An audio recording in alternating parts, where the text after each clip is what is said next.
Mark Gentili here again, the managing editor of Northern Life. We're back for yet another sit-down conversation with one of the candidates in the October 19th federal election. To my left, we have Darren McDonald, our political affairs reporter, and across the table from me, we have Stuart McCall, who is the Green Party candidate in the Nickel Belt riding. Thanks for joining us today, Stuart. Yeah, thanks for inviting me. I appreciate it. Excellent. So let me tell you a little bit about what we're going to do here today. We want to have a sort of an in-depth discussion with you. Doesn't have to necessarily stay all on politics. We want to provide voters with some information, some knowledge about who you are as a person, who you are as a candidate, Sure. your knowledge of the issues, and we want to get to know you a little bit better. Really, that's what this is all about: is getting to know Stuart McCall. Perfect. So maybe we can start with some of your background. I don't know you at all. This is the first time we've actually met. So are you from Sudbury at all? Or? I was born in South Porcupine, which is near Timmins. I know exactly where South Porcupine is. Yeah, yeah. A long time ago. Yeah. But yeah, so and then we moved to the Toronto area. When you were a kid? Or? When I was a kid. Okay. So how long did you spend up north? Till I was 3. Okay. And then I came back up here when I switched jobs from Imperial Oil Research to Xstrata or Falconbridge or Glencore, like their mining company. Okay. And I worked in research and development for 32 years, exclusively. Let's go back a little bit farther. Let's Sure. Go back. So you grew up mostly in Toronto then? Mostly, yeah. Okay. Yeah. Like suburbs, like in the city, or? No, suburbs. Okay. Yeah, suburbs. What did your dad do? My dad was the copywriter for the Robert Simpson Company. So he did like Advertisements, advertising and copy and stuff like that for the retail company, which was pretty cool. Yeah, very, very interesting job. He was a master at Scrabble. Oh yeah? Yeah, I mean, of course, right? Yeah, I guess so. And he encouraged the whole family to participate in Scrabble games, which was wonderful because it improved our vocabulary, our sense of spelling, and it was a family social thing too, which was neat. So do you still play Scrabble? I do. Yeah? Yeah. Yeah, are you good? Oh yeah. Oh, see, we should have done this interview over a Scrabble game then. If I'd known, we could have played Scrabble. Sure, yeah. So, yeah, so, you know, my parents always encouraged, like, family activities. You know, family dinners and, okay, what did you do today? Did you have any problems? What went on with you today? And so it really gave a good forum for us to discuss things as a family. And I hate to say it, but I think that's sadly lacking in today's society to some extent. People sitting down and sharing a meal, families sitting down and sharing a meal, you mean? Yeah, everybody's in such a big rush, you know, with 2 parents in most cases working to make ends meet. They come home from work, they're tired. What are we going to have for supper? Oh, I don't feel like cooking. All right, so fast food. Oh, well, you know, and then you eat it and then it's gone, right? So, yeah, we were of the old school type, you know, the way a family should be raised and should be brought up. Were your parents political people at all? Like, were they into politics? Well, traditionally in our family, my dad for sure voted Conservative all the time. Okay. But that's before the transformation of the Conservative Party, with the hybrid from the Reform Party and the old Progressive Conservative Party, and so we kind of all agreed with that type of philosophy. Right. But over time, I think the Conservative Party has moved much more further to the right. Right. You know, almost an extreme rightist position, and I don't agree with that. There should be some more social interest in society and those kinds of things. So I banded them. Okay. Yeah.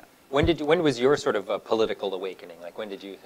Well, actually, once Bill C-18 was passed, I was saying, hey, no, this is not right. I'm an organic farmer, as you know. So, sorry, I don't mean to interrupt you, but it was that late in your life that you sort of, I don't mean political awakening in the sense that maybe I should run, but political awakening in the sense that you began to sort of think and look at politics and you know. Yeah, well, like I've always been interested in politics from a media, like, observation and reading and stuff. So I've always been active that way in terms of understanding the issues and trying to understand what's going on. I mean, I watch the National every day. I listen to CBC Radio 1 Morning North program all the time. And obviously, NorthernLife.ca is your homepage. Yeah, it's up on Teasing the, you know, where you get to pick 3 different ones. Yeah, it's right there.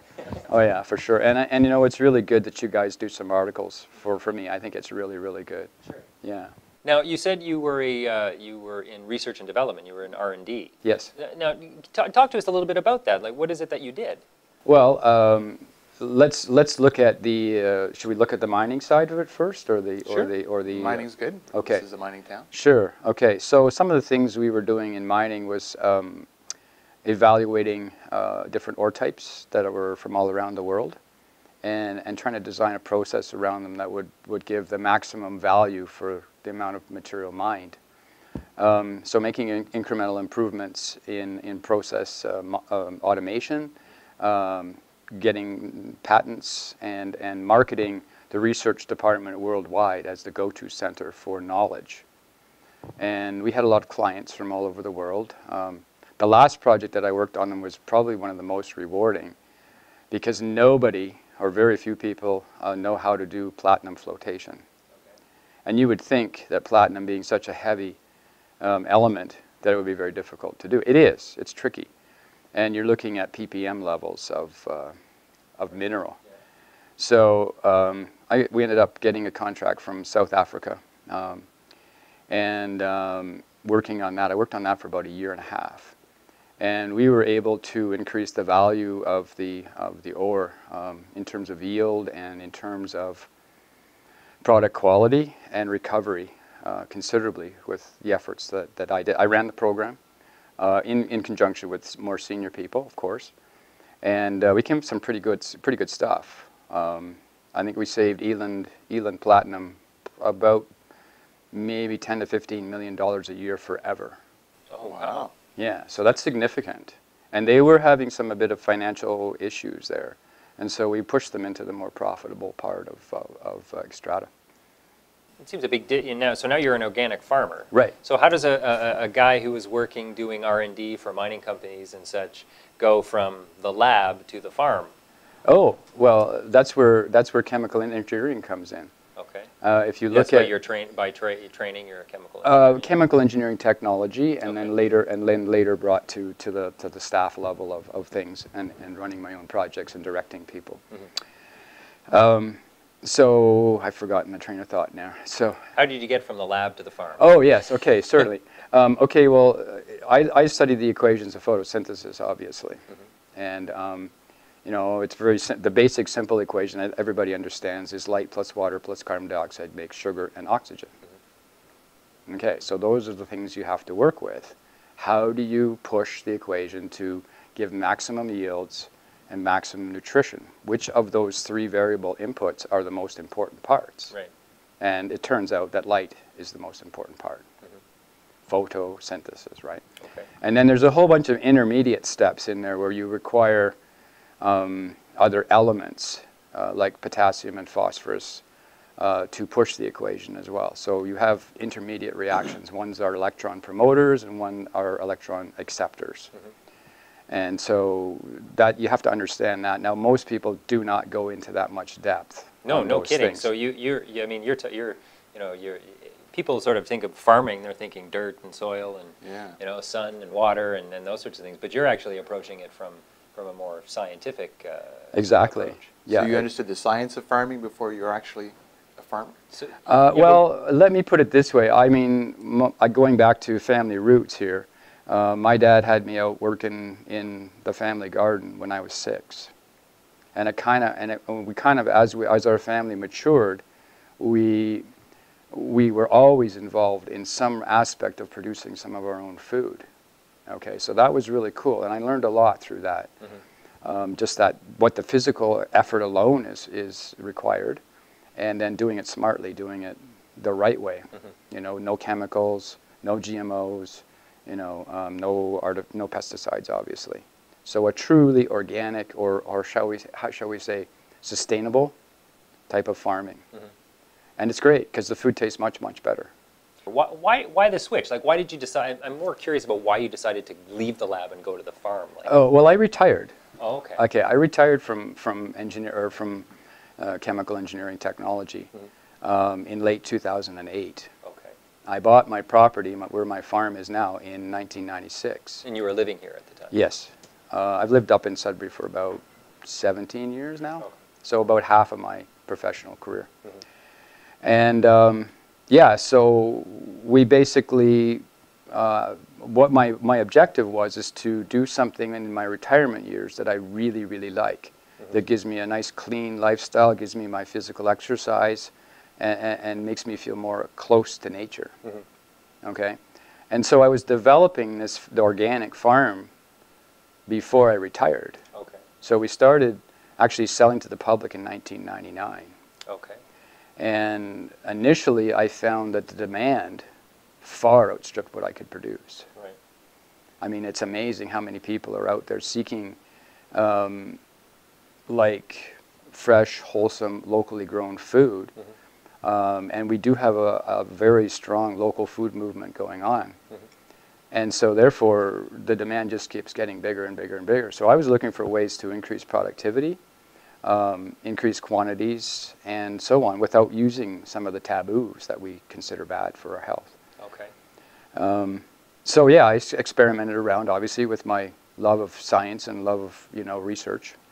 And found some pretty cool tricks that you can do to increase your dollars per square foot if you look at it from a business point of view. Well, and you should. Yeah, of course. And so now you've gone from the lab to the farm to an attempt to get into the legislature. Yes, absolutely. So tell us about that the third incarnation of Stuart McCall. Okay, yeah, the third incarnation leads me to believe that we really need to look at food sustainability. Well, you mentioned Bill C-18 as being kind of a turning point. Why was... Yeah, well, that? Bill C-18 basically takes away the right of farmers to save seeds, to grow their own seed, and most of that, the influence of that bill puts the onus on large seed companies to develop hybrids and new ways of growing food.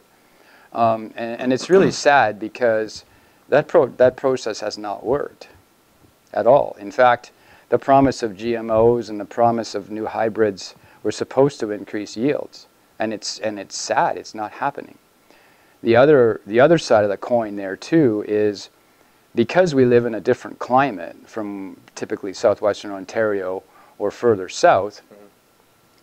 The seeds that are in mass demand are the ones that seed companies carry. But we want seeds that are more adapted to our northern climate. Sure. All right? So because the seed companies want to do volume and make as much money as possible, some of the smaller demand seed varieties are not carried anymore. Right. So now we have biodiversity shrinking at a massive rate. And that's the sole reason you decided to run? No. Okay. Oh no, of course not. No, I am a big proponent of green energy technology. In fact, just this March, I installed a 10 kilowatt solar power generating station on the roof of my house, and it makes money for the farm. It makes money for me. It also cuts my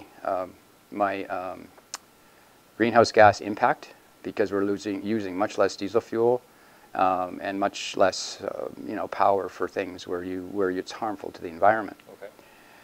So that was another aspect that led me to go for the Green Party. The statistics that I have seen on world's food supply are pretty sad. We have approximately 7.6 billion people on this planet right now, and we can't even feed everybody. There, 350 million people a year or so are dying of starvation. And our population is expected to grow to 9.6 or 10 billion people by the year 2050. Well, if we can't feed everybody now, what are we going to do for the extra 2 billion or 3 billion people that are going to be created? And I'm sure everyone can appreciate the humanity of that, but that doesn't, but you're choosing to run for the people in Nickel Belt, to represent the people in Nickel Belt. Right. So,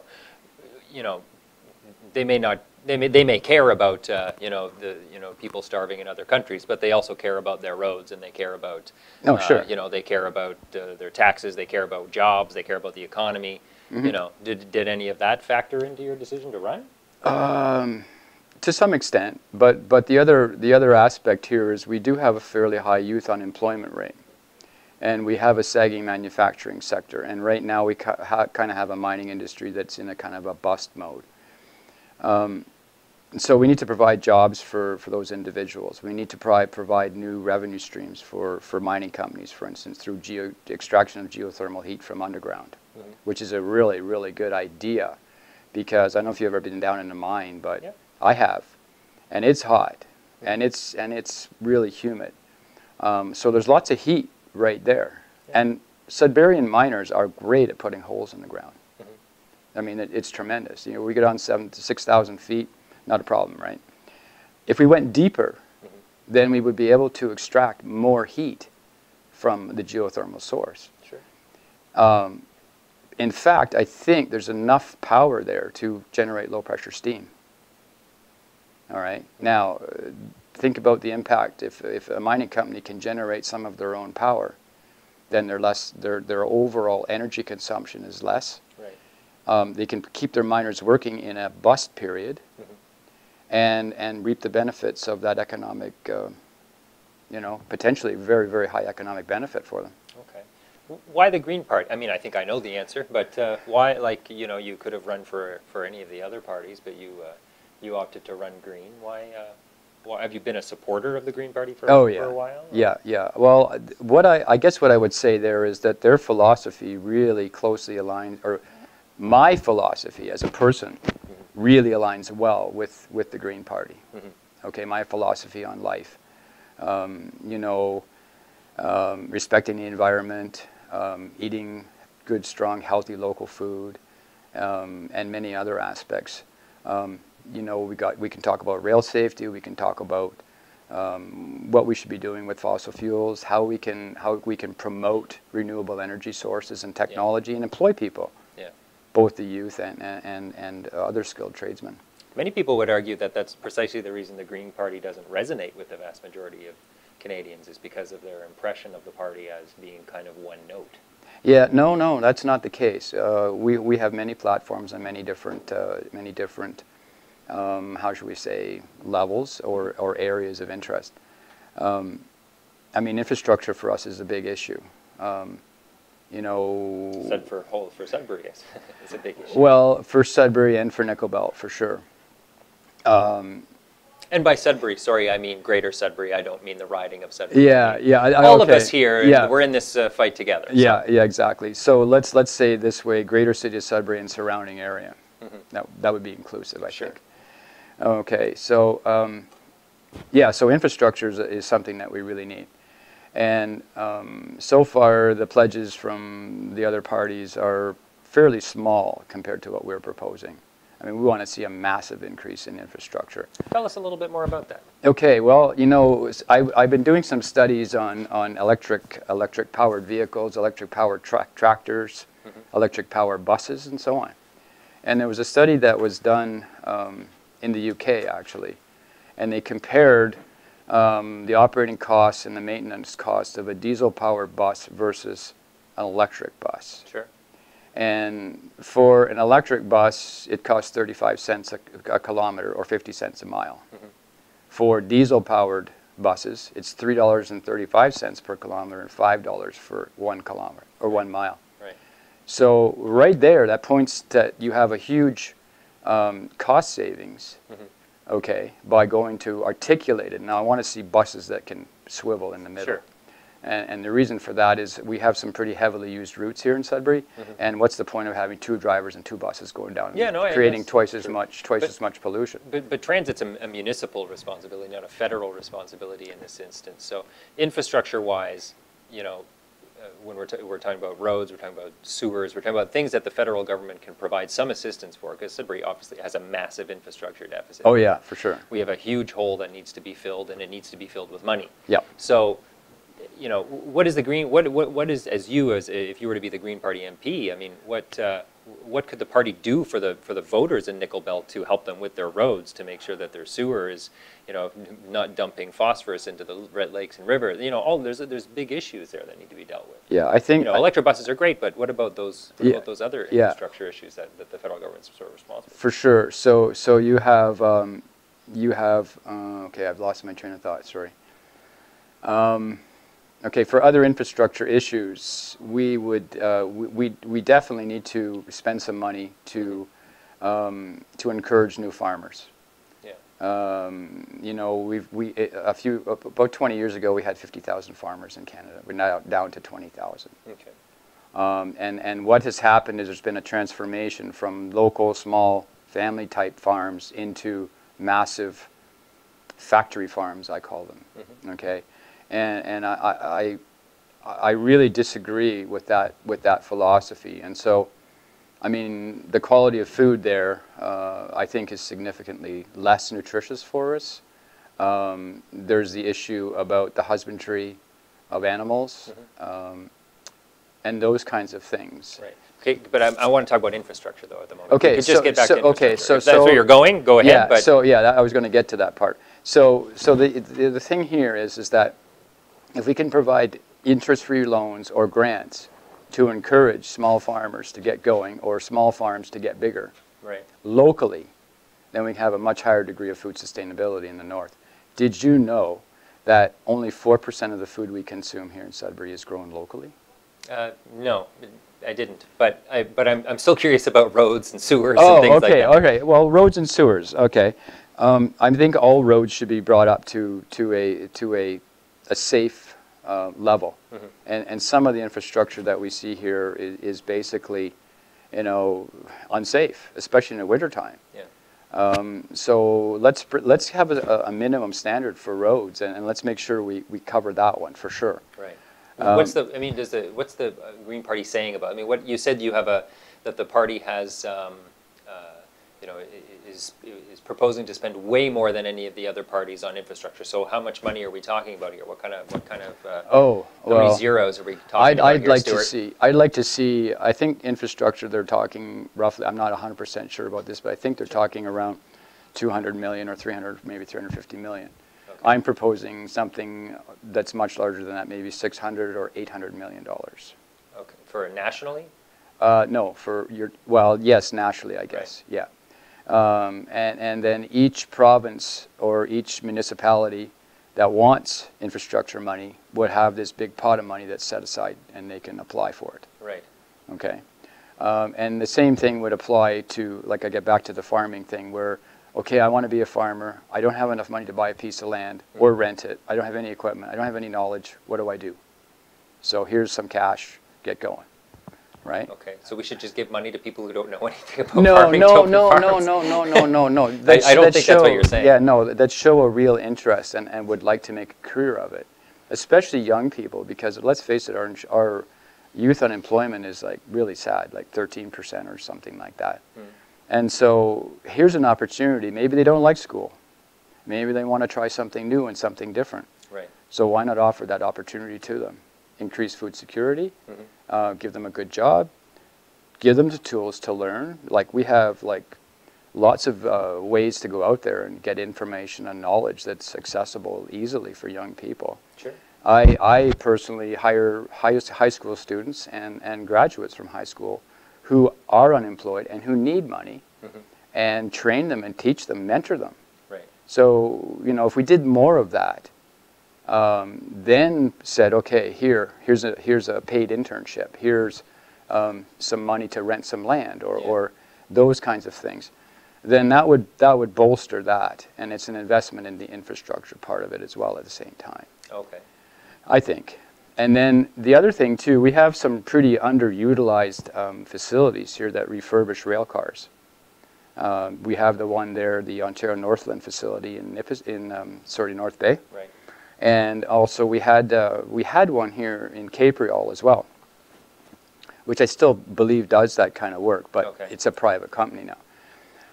And so why not employ some of our skilled tradesmen, welders and pipe fitters and mechanics and all that kind of stuff, And we need to refurbish these railway cars because we've seen so many environmental accidents happen. Right. So here's an incentive to fully utilize those facilities, provide employment for both youth and skilled tradesmen. Mm-hmm. There's money right there for infrastructure, if you want to call it. Help them go. Let's do it. What do we need to do? Okay. I assume you've been going out and knocking on doors. I have a little bit. Okay. Nickel Belt is a huge riding, as you must know. It is pretty big and pretty empty. And pretty empty, yeah. And so it's difficult to get around and do a lot of door knocking, especially when you're running a farm, because it's harvest season right now. Oh, yeah, of course. But I have done a little bit of that, and I like to give like talks to people in smaller groups and stuff. Have you been doing that? Yes. Okay. Yeah. Oh yeah, for sure. So who have you been speaking with? I assume these are like clubs and organizations. Yeah, and things like that? yeah. It's all community service type stuff. Right. So I'm on the board of directors for Eat Local Sudbury, Mm-hmm. representing producers, and we have about 50 different producers, and so I'm in touch with them and trying to figure out what their needs are, Right. which is really neat. And then we're in the process of starting to develop a regional food hub to help with food sustainability. I'm also on the board of directors for the Sudbury Horticultural Society, representing community gardens and urban gardening. Have you been speaking to any groups or organizations outside of the sort of food or Yeah. That area? Yeah, absolutely. Okay, so like who? I mean, like Rotary clubs or Lions clubs? Or Yeah, anything well, like that, I've done a few presentations at the health unit. Okay. And the Institute for the CNIB kind of people. Yeah. Up the road here. And then private groups too. Like when we have CD Sunday seed swaps and exchanges, I'll do a presentation at one of those. And then similar to the Garden Festival, we do a fair amount of work with the Garden Festival to make that successful. What are you hearing from voters about what they're concerned about? Yeah, that's a really good issue. I think they're concerned about jobs, to be honest with you. Making ends meet, because it seems to be getting much more difficult for them to have a good lifestyle.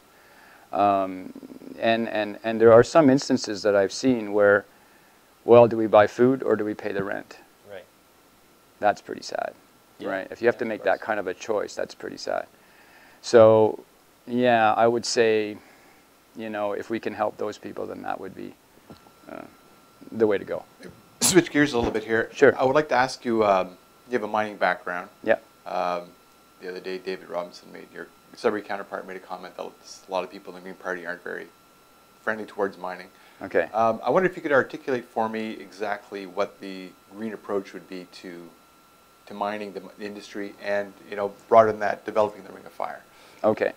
All right. Well, again, you probably don't know this, but when I was working with Xstrata, I did spend about 3 years working on their environmental stuff. And, water sampling and testing and documenting data and reporting to, different government agencies and making sure all the ducks were in a row.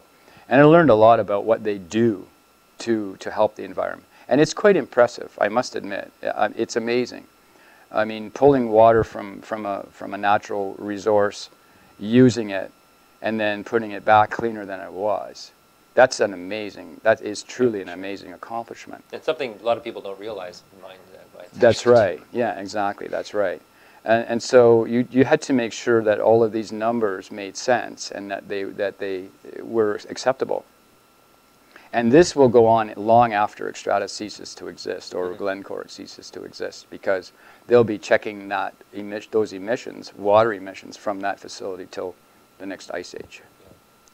So that was pretty neat knowledge. We would go around and inspect dams and make sure they weren't leaking. There are a number of adjacent lakes in and around where the milling activity is there, and we don't want to pollute any of those adjacent lakes. For sure.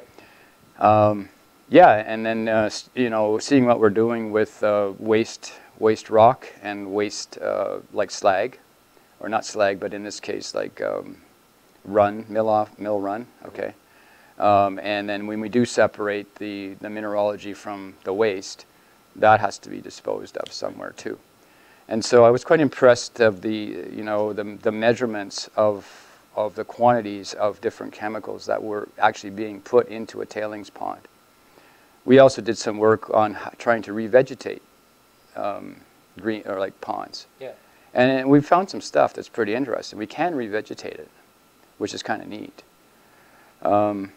So yeah, so from an environmental point of view. Yeah, so with all that knowledge that you have Yeah. locally and about the the environmental work that mining companies, I wonder if you can just sort of articulate the Green Party's position on mining and whether or not people should be worried about what the Greens would do to the mining industry in terms of jobs and. Oh yeah, well I think viability. if we can encourage them to do even more,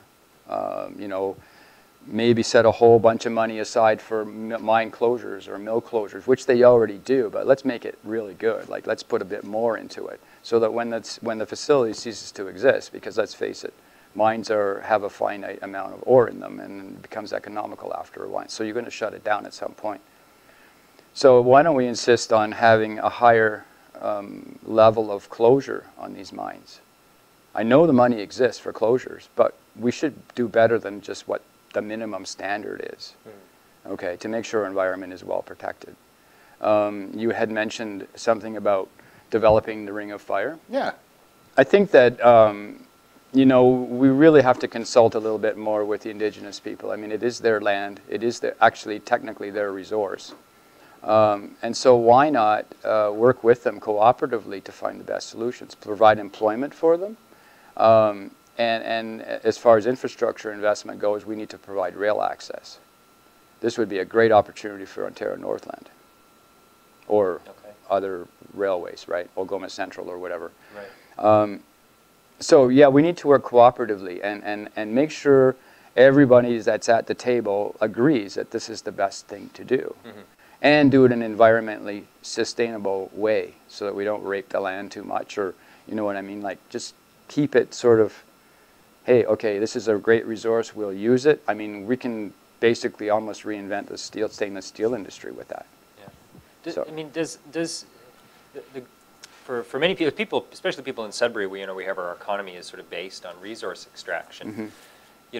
For a lot of people, the Green Party has this reputation that, it hates resource extraction. It hates mining, it hates forestry, that the party that is antithetical to the party's principles, to everything it stands for. Is that a misunderstanding on people's part? Does the Green Party hate mining?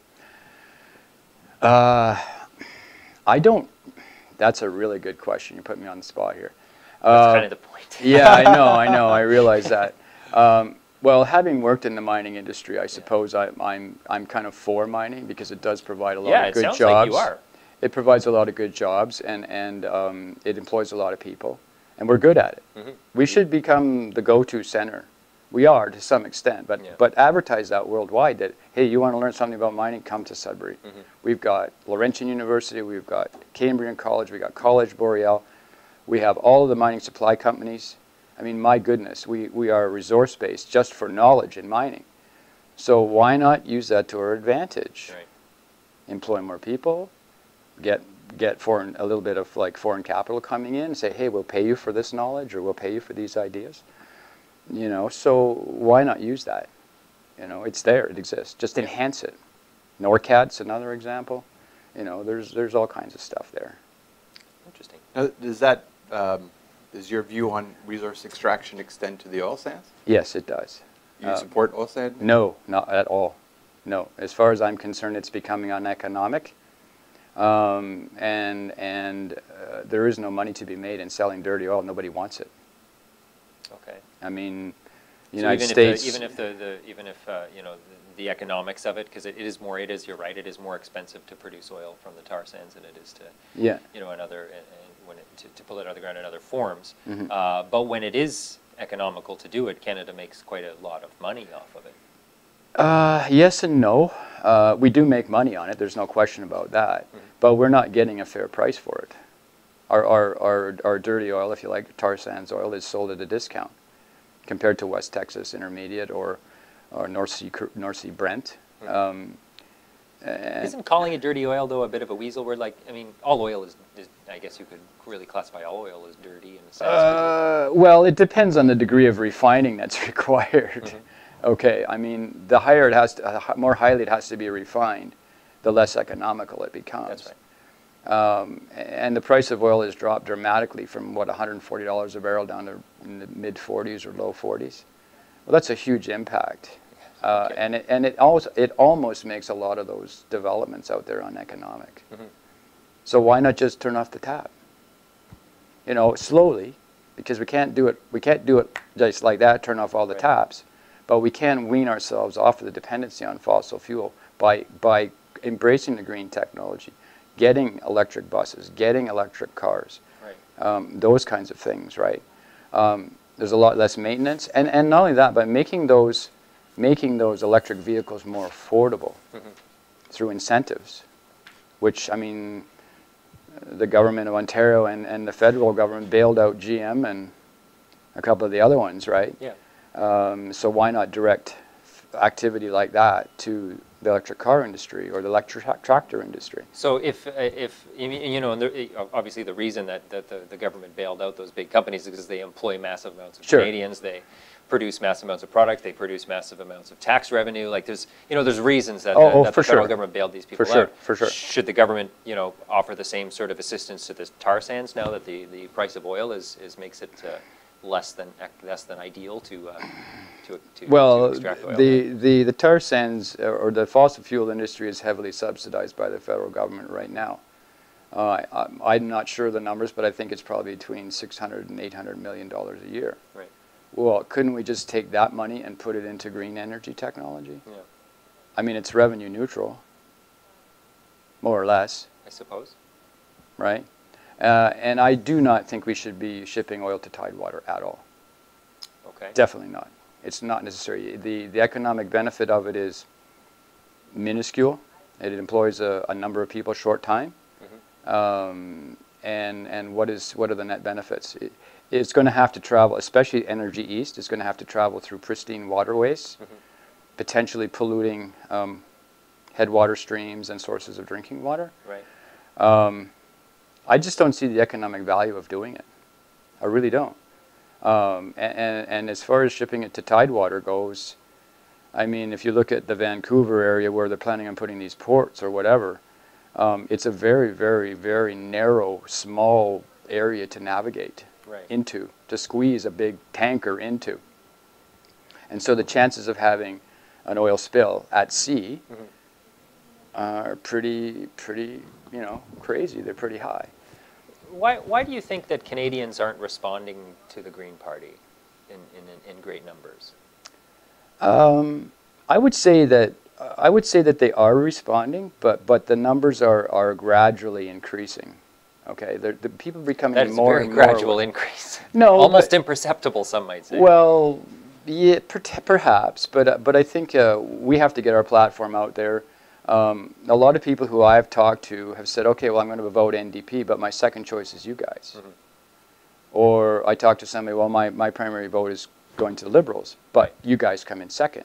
Right. Perhaps ranked balloting might be more, might benefit the party a little more. Yeah, precisely. So if you went that route, if you want to talk about electoral reform, I have some ideas on that too. Okay. It takes time to build a party. It takes time. I mean, if we look at where, let's say, the NDP were 20 years ago and where they are now, they've grown a lot. So they had seats 20 years ago still, though. Well, we have a couple. We have a start. I'll give you that. We have a couple.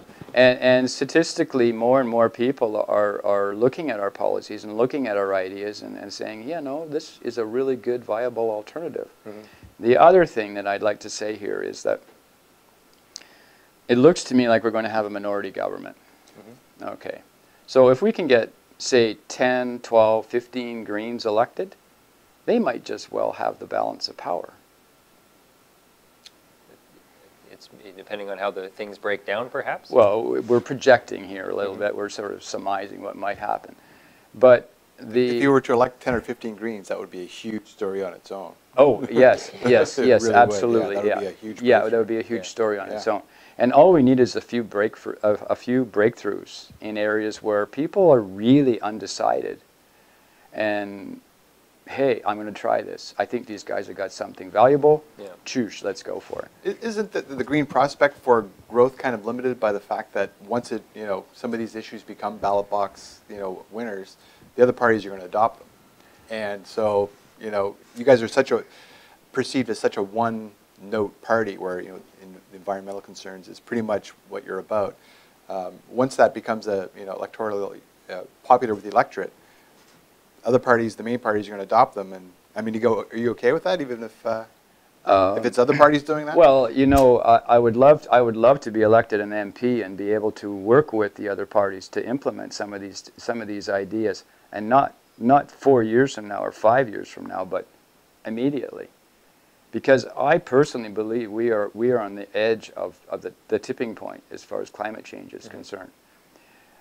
Right now, the goals are to try and keep the global warming temperature to 2 degrees centigrade, right. And we're about 1.2 right now.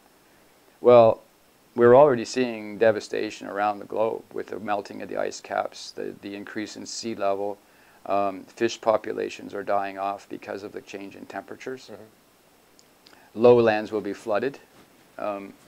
So it's kind of maybe a bit of instilling a little bit of fear in people, but I honestly think that if we don't act like right now, then we may push this planet to a state where it's non-recoverable.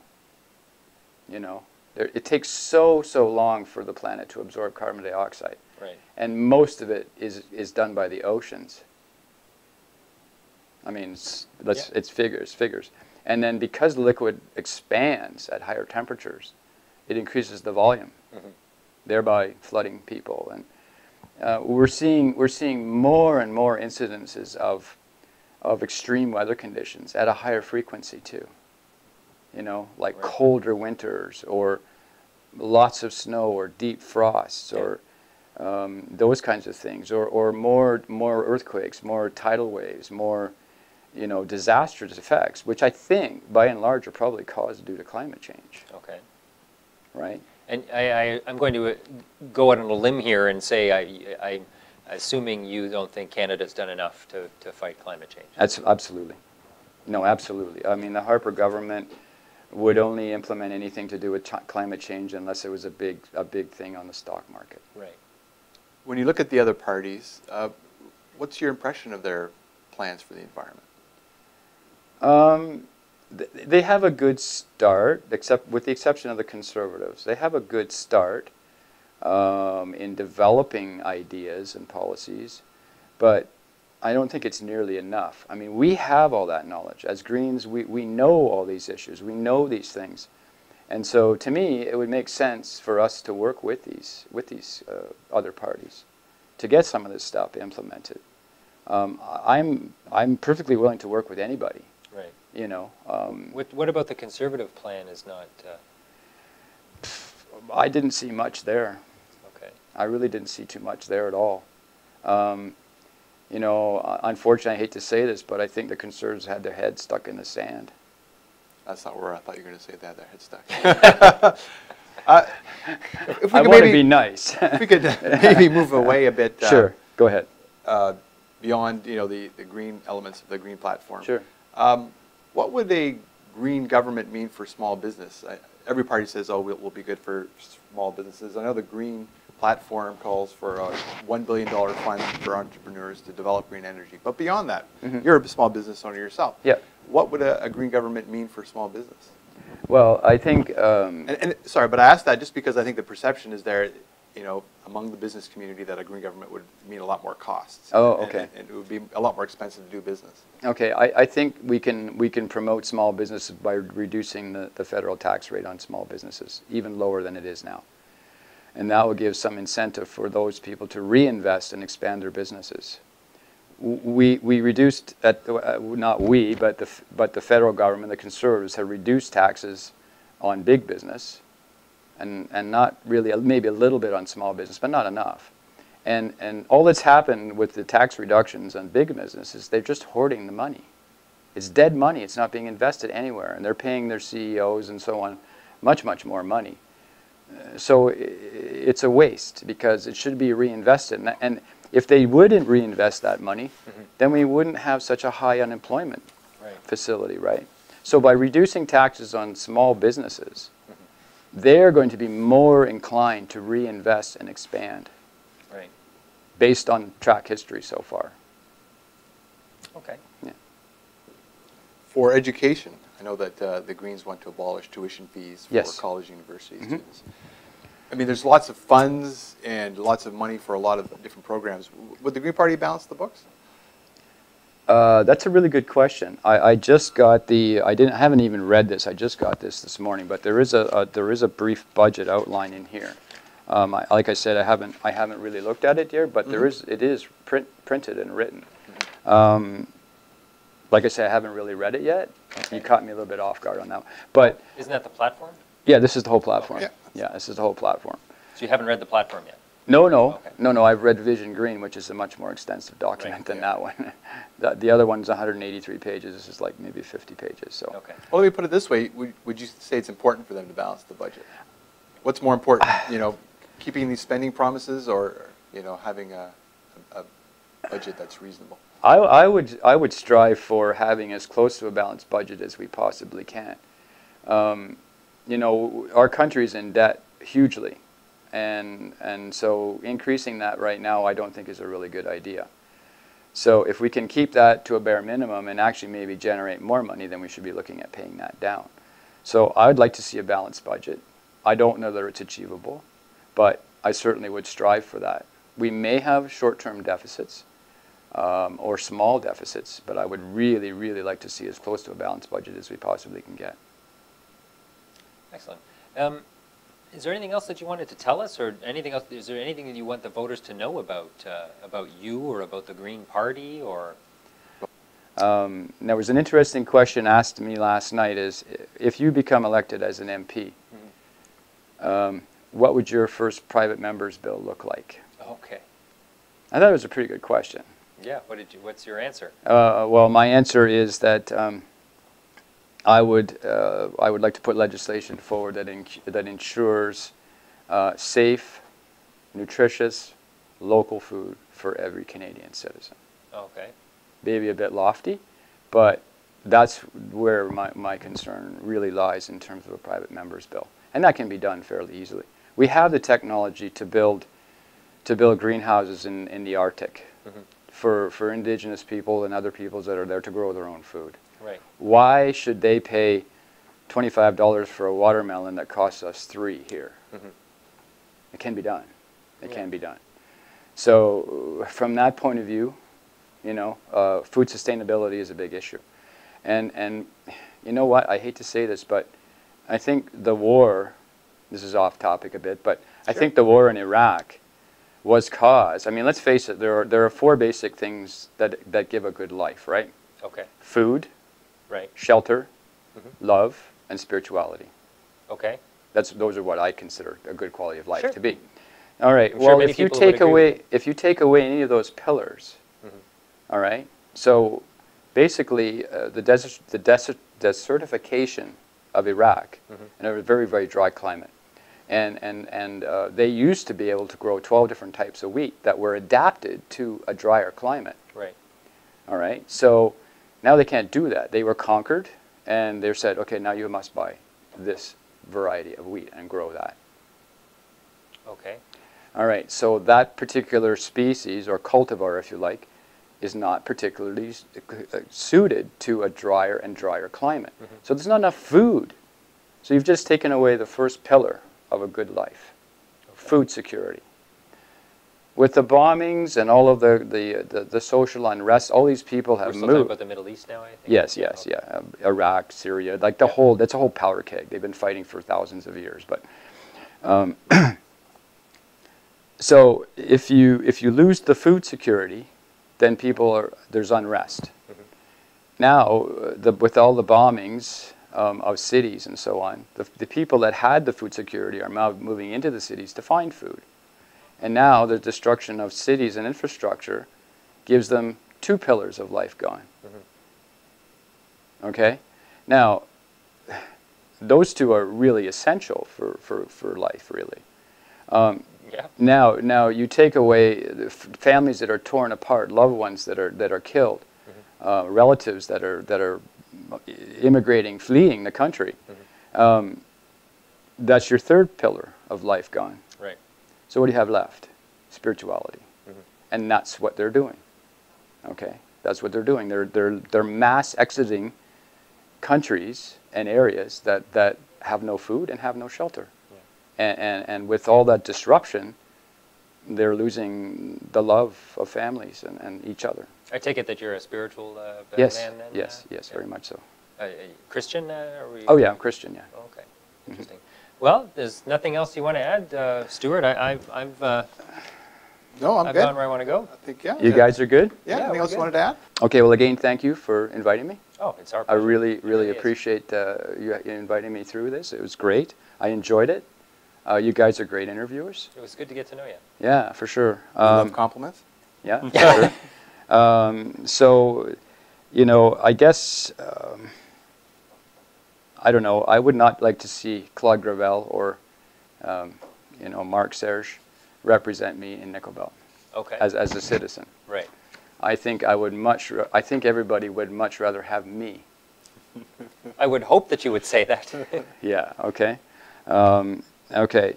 And then I want to send a message to Ottawa that Nickel Belt wants real action on climate change. If you would like a sign for your property, Yeah, go for it. if you'd like a sign for your property, we have a fair number of ones for Nickel Belt and also for Sudbury. Okay. So if anybody is looking to get a sign and you know, rah greens, Sure. you can contact our constituency office. It's a joint shared office. Yeah. You have the number. You can. It's give us on the number. 450 Notre Dame, Unit 4, Suite Okay. 104. Yep. And the telephone number there is 705-675-6666. 6666. Or you can contact me. I have a mobile office, which is carbon neutral.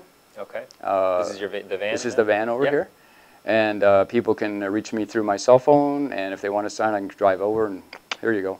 Perfect. Which is great. And then to go further than just being carbon neutral on this van, we've also purchased energy or pollution credits. Okay. We're supporting the reforestation of a section of along Highway 11, north of North Bay. Okay. And they need the funds to get this up and running. So in future, as those forests grow, we've purchased those credits and neutralized any carbon emissions that we've created with the van. Excellent. So. Excellent. Well, I really appreciate you coming and joining us today, Stuart, and giving us, an hour of your time this afternoon to sit down and, stop campaigning and sit down and chat with us. It's nice to have a bit of a rest too. Excellent. Well, I want to thank everyone for watching. For Darren McDonald, I'm Mark Gentili from NorthernLife.ca. Take care.